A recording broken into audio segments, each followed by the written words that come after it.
Às vezes a gente se depara com produções e notícias sobre instituições das quais ouvimos falar, mas sentimos falta de conhecer melhor.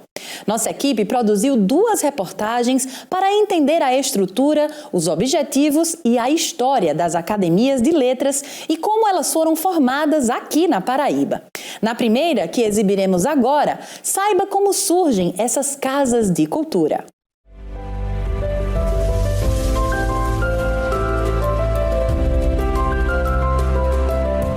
As academias de letras são imponentes instituições culturais e literárias com contribuições cada vez mais notáveis na história. E entender esse processo é fundamental para nos tornar seus mantenedores. Afinal, como tudo começou? De que forma essas academias se tornaram símbolos culturais tão importantes? A Academia de Letras tem um histórico lá na França, que era no renascentismo, tá, o berço da cultura, e ali onde se desenvolveu aspectos culturais que se espalhou pelo mundo. Naquele momento se fundou uma Academia de Letras francesa que tinha 40 membros, eram os luminares do pensamento na época e que dispendiam esse conhecimento pelo mundo.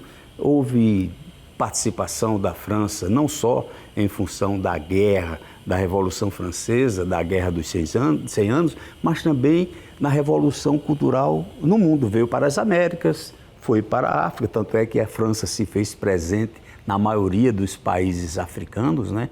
E se espalhou, não só na Europa, como também nas Américas, evidentemente também com uma interferência aqui no Brasil. A Academia Brasileira de Letras foi inspirada na primeira Academia de Letras do mundo, que é a Academia Francesa, fundada no século XVII pelo cardeal francês Richelieu. E Machado de Assis pegou esse modelo com 40 imortais, que são 40 patronos e 40 ocupantes das cadeiras. E o nome imortal vem exatamente desta perene e constante lembrança dos nomes da academia, porque cada nome de cada acadêmico vai ser sempre lembrado, pelo menos na posse do novo imortal daquela cadeira.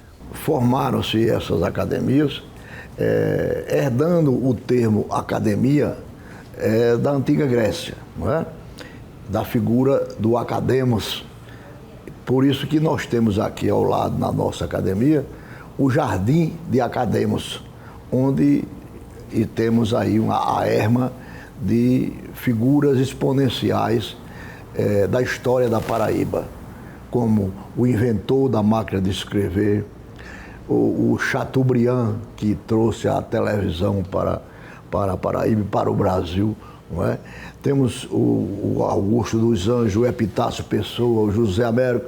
Quer dizer, essas figuras estão aí no Jardim de Academos. Por vezes, deter tanto conhecimento pode ser motivo para afastar a grande massa.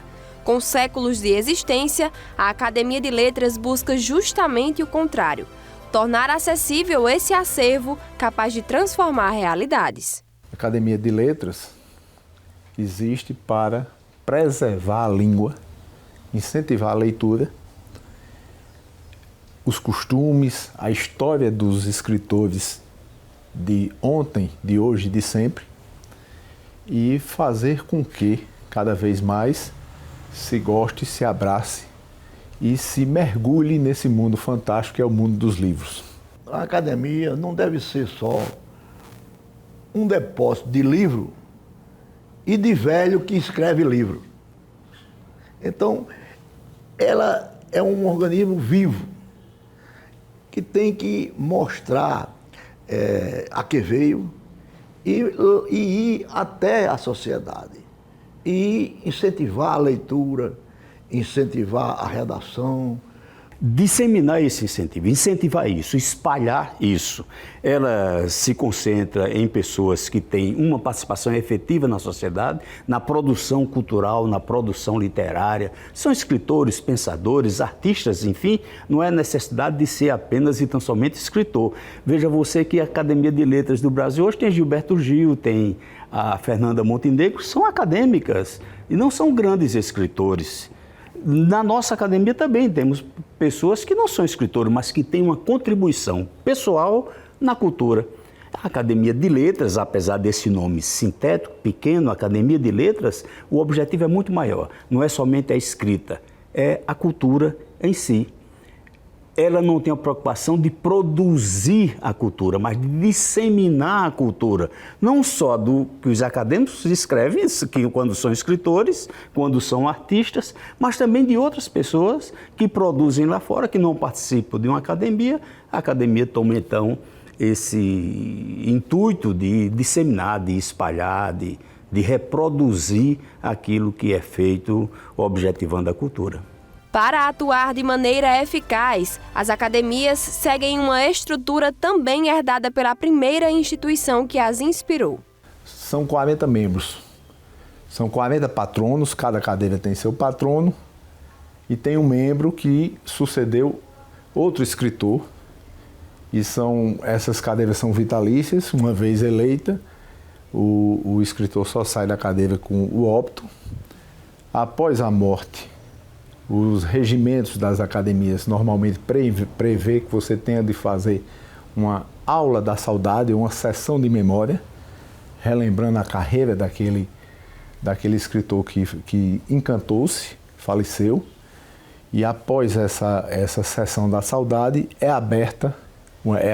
publicado no edital com a abertura da vaga, e qualquer escritor que cumpra esses requisitos, no caso da Academia de Letras de Campina Grande, tem que ter livro publicado, militância na área cultural, ligação com a cidade ou com a região, porque a Academia de Letras de Campina Grande não é municipal, ela é regional, e o escritor pode se candidatar, tem o prazo de 30 dias para se inscrever a partir do edital, e os acadêmicos atuais é que elegem o novo imortal.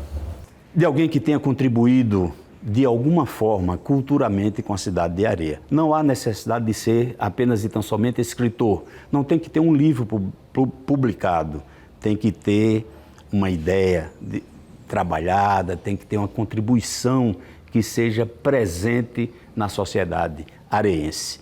Evidentemente, isso pode acontecer também com pessoas de outros estados. Não há nenhuma hipótese configurada no estatuto ou no regimento que ocasione a vacância.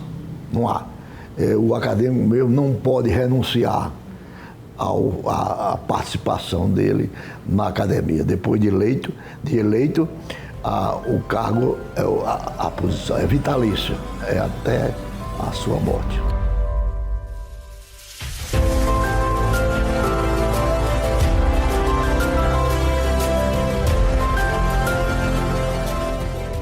Diante disso, fica claro para nós que conhecer a academia é valorizar os pilares da literatura, da língua e da cultura brasileira.